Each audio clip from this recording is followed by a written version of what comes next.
پاکستان کا ذکر قرآن میں. یہ بات بہت سے لوگوں کو عجیب لگے گی. پاکستان کا ذکر قرآن میں آج سے 1400 برس پہلے. اس کے ضمن میں پہلے تو آیت سن لیجئے، آیت نمبر 10 ہے یہ سورہ انبیاء کی. لقد انزلنا الیکم کتابا فیہ ذکرکم افلا تعقلون. دیکھو ہم نے تمہاری طرف ایک کتاب نازل کر دی ہے جس میں تمہارا ذکر ہے تاکہ تم عقل سے کام کرو. اب یہاں اس آیت میں ذکر کے دونوں معنی ہو سکتے ہیں. ذکر ہمارے حالات کا بیان یا ذکر نصیحت، تمہارے حصے کی نصیحت. لیکن ایک عظیم حدیث میں آ کر بات جو ہے وہ طے ہو جاتی ہے.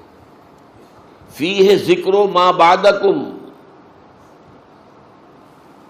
وخبر ما قبلکم وحکم ما بینکم. اس میں تم سے پہلوں کا بھی ذکر ہے، تمہارے بعد کے حالات بھی ہیں. یہ آگے بعد کے حالات بھی، اور تمہارے مابین جو بھی کوئی اختلافات کبھی ہوں گے ان کا حکم اور ان کا حل موجود ہے. من قال بہ صدقہ. جو شخص اس قرآن کی بنیاد میں کوئی بات کہے گا وہ سچ کہا اس نے. ومن حکم بہ عدل.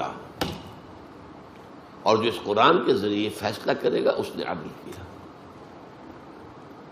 ومن عمل بہ اجر. اور جس نے اس پر عمل کیا اس کو اجر مل کر رہے گا. ومن دعا الیہ فقد ہدی الی صراط مستقیم. جو اس قرآن کی طرف بلائے گا لوگوں کو اس کی ہدایت ہو گئی سیدھے راستے کی طرف.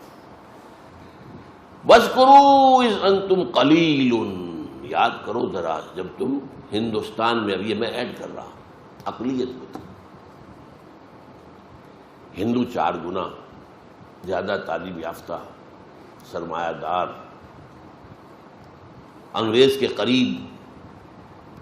انگریز نے حکومت چھینی تھی مسلمان سے. مسلمان کو وہ سمجھتا تھا اس میں بغاوت کے جراثیم ہے. ہندو کے لیے کیا تھا؟ Change of masters. پہلے مسلمانوں کے غلام تھے اب انگریزوں کے ہو گئے. ان کے لیے تو کوئی بڑی بات تھی. اس وقت جو خوف طاری تھا. وَاذْكُرُوا إِذْ أَنْتُمْ قَلِيلٌ مُسْتَضْعَفُونَ فِي الْأَرْضِ. زمین میں تمہیں دبا لیا گیا. ہندو غالب تھا. جو پروونسز جو تھے جہاں مسلمان اقلیت میں تھے وہاں کو ہندو غالب تھا. میجورٹی میں بھی تھا. میجورٹی کے صوبے جو ہے مسلمانوں کے، وہاں کے زمینداروں کی زمینیں ہندوؤں کے پاس رہن تھی. اور اگر کوٹا سسٹم نہ ہوتا تو یہاں تو مسلمان کو تعلیم یافتہ ہوتا ہی نہ. میڈیکل کالج میں کوئی مسلمان داخل ہو سکتا تھا، انجینئرنگ کالج میں کوئی مسلمان داخل ہو سکتا تھا. وہ تو کوٹا بنا دیا گیا ہے، اتنے % سیٹیں ملیں گی چاہے نمبر کم ہو. وَاذْكُرُوا إِذْ أَنْتُمْ قَلِيلٌ مُسْتَضْعَفُونَ فِي الْأَرْضِ تَخَافُونَ يَتَخَطَّفَكُمُ النَّاسُ. اب یہ تھا مستقبل کا خوف. تمہیں اندیشہ تھا کہ تمہیں لوگ اچک کر لے جائیں گے. ہندو چھا جائے گا، ہندو ایکسپلائٹ کرے گا، ہندو تمہارا مذہب تبدیل کرے گا، ہندو تمہاری زبان ختم کر دے گا، ہندو تمہارا کلچر ختم کر دے گا. اس کے عزائم نہایت خوفناک تھے، نہایت خوفناک تھے، نہایت خوفناک تھے. یہ 16 اپریل 1946 کو تقریر کی تھی محمد علی جناح المعروف بقائد اعظم. یہاں آپ کے حبیبیہ ہال جو اسلامیہ کالج کا ہال ہے، خواتین کے اجتماع میں، جس میں انہوں نے کہا تھا اگر خدا نہ خواستہ ہم حصول پاکستان میں ناکام ہو گئے تو ہندوستان کی سرزمین سے اسلام اور مسلمانوں کا نام و نشان مٹ جائے گا. جو شخص ذرا بھی واقف ہے جناح کی شخصیت ہے وہ جانتا ہے وہ لفظوں سے کھیلنے والا نہیں تھا. وہ اوریٹر نہیں تھا، خطیب نہیں تھا، جوشیلا نہیں تھا، جذباتی نہیں تھا. تو بہت ٹھنڈا آدمی. وکیل تو بہت ٹھنڈا ہوتا ہے، ججی تو نہیں بات کرتا. تو تخافون ان یتخطفکم الناس فآواکم. تو اللہ نے تمہیں پناہ دی ہندوستان کے مشرق اور مغرب میں. تو ملک عطا کر دیے. آؤ. کم سے کم اس وقت کے ہندوستان میں جو مسلمان تھے ان میں سے 2/3 کو ہندو کے غلبے سے بچا لیا. 10 کروڑ کل آبادی تھی ہندوستان میں مسلمانوں کی اس وقت. اس میں سے 6.5 کروڑ یہ مشرقی پاکستان مغربی پاکستان میں آ رہے ہیں. ہندوستان میں رہ گئے 3-3.5 کروڑ. تو کم سے کم یہ تو بچ گئے نا. تو ان حالات میں اللہ اپنا احسان گنوا رہا ہے. فآواکم، تمہیں اللہ نے پناہ دی. وَأَيَّدَكُمْ بِنَصْرِهِ، اپنی تائید سے تمہاری نصرت خصوصی فرمائی. وَرَزَقَكُم مِّنَ الطَّيِّبَاتِ، اور کتنی خوشحالی پاکستان کے اولین دور میں آئی ہے، وہ بھی یاد کچھ ہوگی کسی کو. لَعَلَّكُمْ تَشْكُرُونَ، تاکہ تم شکر کرو. اگر تم ان نعمتوں کا حق ادا کرو گے ہم اور دیں گے اور دیں گے اور دیں گے. میں نے وہ اگلی آیت کون سی پڑھی؟ سورہ ابراہیم کی علیہ الصلوۃ والسلام. وَإِسْتَأْذَنَ رَبُّكُمْ، جبکہ تمہارے رب نے اعلان کر دیا تھا لَإِن شَكَرْتُمْ لَأَزِيدَنَّكُمْ وَلَئِن كَفَرْتُمْ إِنَّ عَذَابِي لَشَدِيدٌ. اگر تم ہمارے انعامات پر شکر کرو گے، ان کا حق ادا کرو گے، ان نعمتوں کا حق ادا کرو گے، یہ آزادی ہم نے تمہیں دی تھی اس کا حق ادا کرو گے، تاکہ اس آزادی کو اللہ کے قدموں میں ڈال دو. اے اللہ ہم تیرے غلام ہیں. ہماری آزادی وہ نہیں ہے، مادر پدر آزادی نہیں ہے. ہم آزاد ہونا چاہتے تھے ہندو اور انگریز سے، تاکہ تیرے بندے بنے، تیرا دین قائم کرے. اگر یہ ہم کرتے لازیدنکم، میں اس آیت کی روح سے لازم سمجھتا ہوں کہ پاکستان بھارت کے اور علاقے فتح کرتا.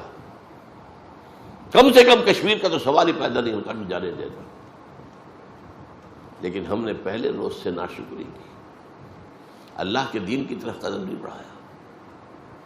میں اس میں نہیں جانا چاہتا کون ذمہ دار ہے، پوری قوم ذمہ دار ہے.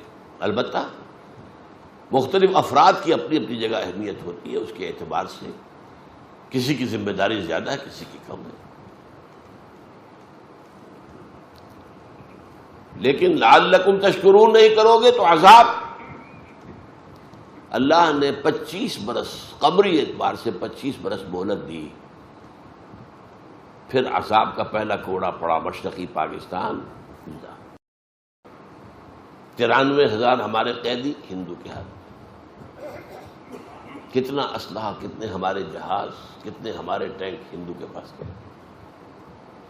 ہمارا مورال زمین پر پاتال میں، ہندو کا مورال آسمان. زیادہ سے زیادہ 6 دن کی مار تھا مغرب پاکستان بھارت کے لیے. وہ تو اللہ کی مرضی تھی. نکسن کے دل میں بانٹ ڈالی. حدیث میں آیا ہے تمام انسانوں کے دل اللہ کی 2 انگلیوں کے مابین جدھر چاہتا پھیر دیتا ہے. نکسن. اندرا گاندھی مرتے دم تک شکایت کرتی رہی، pro Pakistan tilt of Nixon administration. اس نے کوسیجن سے بات کی ہاٹ لائن پر، بند کرواؤ جنگ. اور کوسیجن نے حکم دیا اندرا گاندھی کو، یونیلیٹرل سیز فائر، یک طرفہ جنگ بندی بھارت نے اعلان کیا.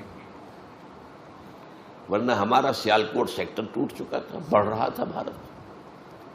راجستھان سیکٹر ٹوٹ چکا تھا، بھارت تیزی سے بڑھ رہا تھا.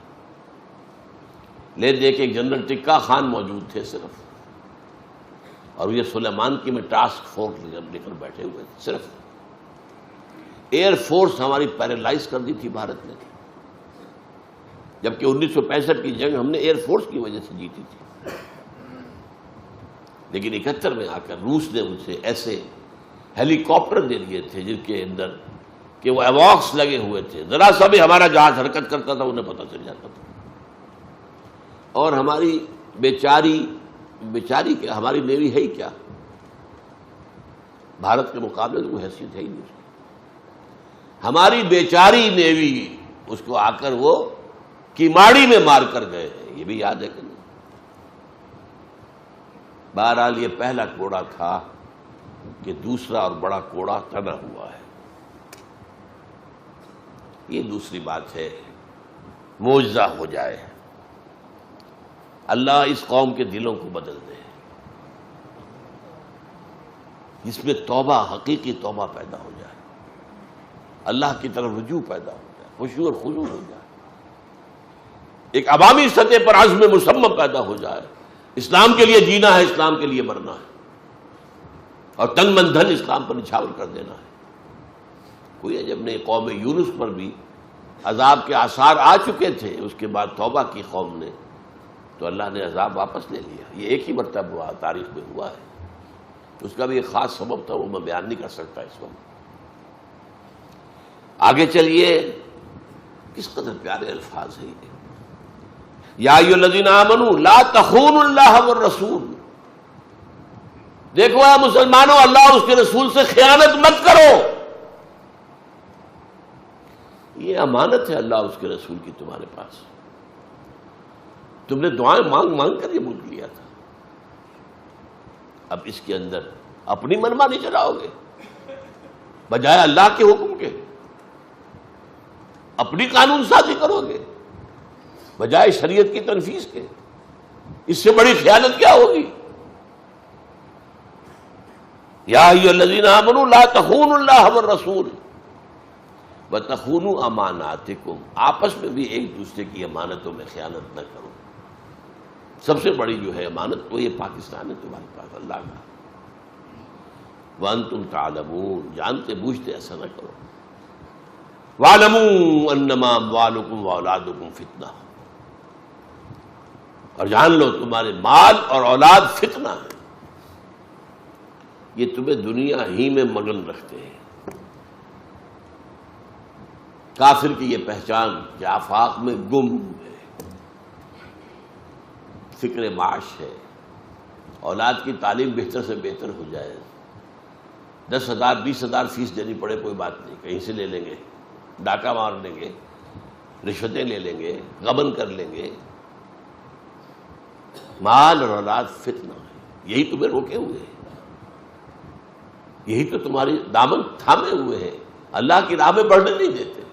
مال، ایک بیڑی یہ پاؤں پہ پڑی ہوئی ہے مال کی، اور دوسری بیڑی جو ہے وہ اولاد کی ہے۔ وَاعْلَمُوا أَنَّمَا أَمْوَالُكُمْ وَأَوْلَادُكُمْ فِتْنَةٌ، ان بیڑیوں سے اپنے آپ کو آزاد کراؤ، ہتھ کڑیوں سے اپنے آپ کو آزاد کراؤ۔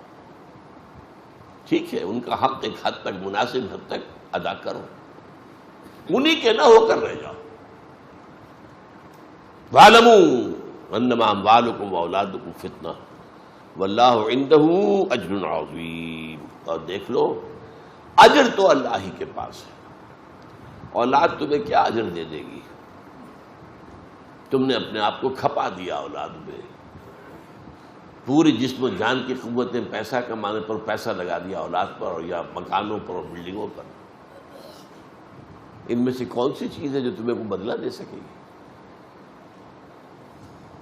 یہی اولاد جوان ہو کر سینہ تان کر کھڑی ہو جاتی ہے، نہیں جی آپ تو دقیانوسی آدمی ہیں، آپ تو پرانے دور کے آدمی ہیں، میں آپ کی بات نہیں مان سکتا۔ اس وقت سینے پر سانپ لوٹتا ہے، یہ میرا بیٹا بول رہا، یہ وہ ہے جسے میں سمجھا تھا یہ میں ہی ہوں، یہ میرے وجود کا تسلسل ہے، اور یہ آج اس طرح کھڑے ہو کر سینہ تان کر اور مجھ سے بات کر رہا ہے۔ باقی تو آپ کو معلوم ہے، والدین کو قتل بھی کر دیتے ہیں جائیداد کے لیے، کوئی جھگڑے کے لیے، کوئی اور ہو گیا، یہ سارا کچھ ہو رہا ہے کہ اس کے بعد پھر میں نے وہ آیت پڑھی تھی سورہ ابراہیم کی، جو اس پہ پہلے پڑھ چکا ہوں۔ اللہ کا قانون یہ ہے، وہ کسی پر نعمت دیتا ہے تو اگر اس کا حق ادا کرے تو اور دیتا ہے، اور دیتا ہے، اور دیتا ہے، اور اگر کفران نعمت کرے، کفران نعمت، تو میرا عذاب بھی شدید ہے۔ ایک شدید عذاب کا مزہ ہم چکھ چکے ہیں، لیکن وہ عذاب اکبر نہیں تھا، پاکستان ختم ہو جاتا، یہ بھی ہو سکتا تھا۔ میں نے تو ابھی آپ سے کہا، میں ڈنکے کی چوٹ کر رہا ہوں، 71 میں صرف 6 دن کی مار تھا پاکستان بھارت کی۔ It could have vanished from the map of the world right in 1971۔ یہ اللہ نے مزید مہلت دی ہے، مزید مہلت دی، مزید مہلت دی، اور مہلت کن کے ذریعے سے دلوائی ہے؟ ہمارا زور چلتا تھا نکسن پر، کوئی ہمارا زور چلتا تھا کوسیجن کے اوپر. اور اندرا گاندھی تو فاتح تھی، وہ ہماری بات سننے والی کہاں تھی؟ اس نے تو بڑے فخر سے کہا تھا ہم نے نظریہ پاکستان، دو قومی نظریے کو خلیج بنگال میں غرق کر دیا ہے. کہاں گیا تمہارا دو قومی نظریہ؟ کیوں علیحدہ ہو گیا مشرقی پاکستان اگر تم ایک قوم تھے؟ اور ہم نے اپنی 1000 سالہ غلامی کا بدلہ چکا لیا مسلمانوں سے. یہ اس کی فاتحانہ شان تھی اندرا گاندھی کی. تو اگر تم کفران نعمت کرو گے تو پھر میرا عذاب بھی بہت سخت ہے، پھر اس کے لیے تیار ہو. اور وہ عذاب کیا ہے؟ وَاتَّقُوا فِتْنَةً لَا تُصِيبَنَّ الَّذِينَ ظَلَمُوا مِنكُمْ خَاصَّةً. وہ جب آئے گا، عوامی عذاب جب آتا ہے تو وہ پھر فرق نہیں کرتا. آخرت میں جو عذاب ہوگا وہ انڈیویجول بیسس پر ہوگا. آپ کا حساب کتاب یہ ہے انڈیویجول. کلہم آتی ہے یوم القیامت فردا. وہاں قومی سطح کا حساب نہیں ہے، قومی سطح کا حساب یہاں ہوتا ہے، اور یہاں پہ پوری قوم پکڑی جاتی ہے. جیسے کہ میں اسپانیہ کی مثال دے چکا. ان تتولوا یستبدل قوم غیرکم ثم لا یکونوا امثالکم. اے مسلمانوں، اگر تم پیٹھ دکھا دو گے، ہم نے تمہیں ایک بہت بڑا اونچا مقام دیا ہے. واجتباکم، تمہیں چن لیا ہے، تمہیں خیر امت بنایا ہے. کنتم خیر امت اخرجت للناس. اب اس کی اگر ذمہ داریوں کو ادا نہیں کرو گے، پیٹھ موڑ لو گے، تو تمہیں ہٹائیں گے، کسی اور قوم کو لے آئیں گے. ہمارا کام تو ہونا ہے، ہم محتاج نہیں ہیں تمہارے.